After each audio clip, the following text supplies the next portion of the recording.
Awak semalam tadi ni memang mantap sekali saya tengok Jadi hari ni saya nak awak sign satu kontrak yang menyatakan awak akan masuk jadi pelakon utama dalam cerita Nenek Kebayan ni Sekarang saya akan bayar awak dalam 6K.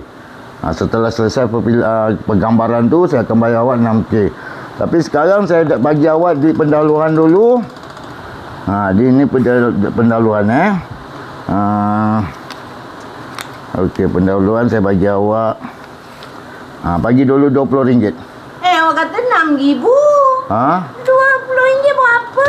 Jangan risau. RM6,000. Besok bila filem ni meletup box office kan, bukan kata RM6,000, RM12-15,000 saya akan kasih awak bonus. RM20 apa nak makan, nak cekik, nak barang. Tak cukup. RM20 apa nak barang, nak cekik. Tak apalah, sign dululah. Tahu lah RM20 saya tak mau sign lah. Tak ada sign. Lagi kata RM6,000. Iyalah, saya duit kat bank. Nanti saya transfer ke awak lah nanti. Awak jangan lupa Okey, jangan risau. Ini RM20. Saya RM20 dulu. Ambil awak RM20. Okey, sign. Okey.